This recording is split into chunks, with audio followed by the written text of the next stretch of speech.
Don't you just trip out sometimes when Jesus meets you exactly where you're at with exactly what you need? It's that moment when you realize that walking with Jesus is walking with power.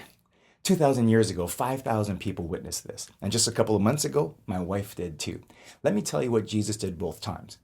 2,000 years ago, after a day of teaching and healing, Jesus looked around at a huge crowd of people and had compassion for them. The disciples looked around, saw the same 5,000 people, and saw a logistical nightmare. Jesus, we're way out in the country here. Send the people away so they can go find some food. They don't need to go away, he said. You give them something to eat. The disciples had no food and no clue what was going on. They found some 5 loaves of bread and 2 fish and knew it wasn't enough for the problem right in front of them. The problem that they had, and sometimes we do too, is that when we're fixated on the problem, our eyes can't be fixed on Jesus. Recently, my wife was in a similar predicament as part of Operation Open Heart, a medical mission team from Australia doing surgery for children in Papua New Guinea. Now, my wife is a fantastic organizer and a great planner, but I don't think she was prepared for the reality of a third world country.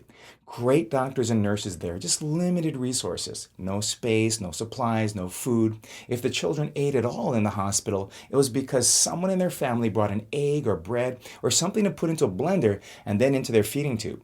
A couple of weeks before she left, we got a box in the mail filled with little gifts she had brought for the kids.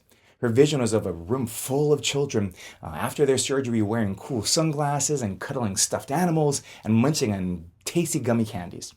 On her last day in Papua New Guinea, she went to the children's ward with her bag of gifts. And there is no language barrier that day, as candy seems to be universal and accepted by children everywhere.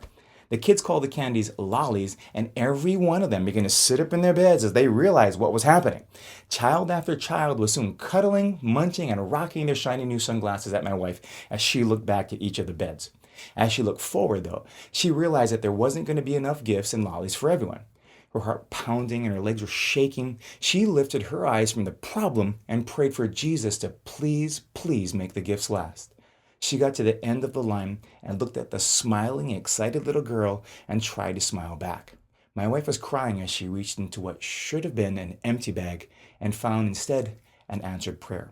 As she passed over the last stuffed animal, the last gaudy pair of sunglasses, and the last of the lollies to that frail little outstretched hand, both had tears of wonder and joy. The child for her lollies and my wife were experiencing God's power right there in the hospital. What else is there to say?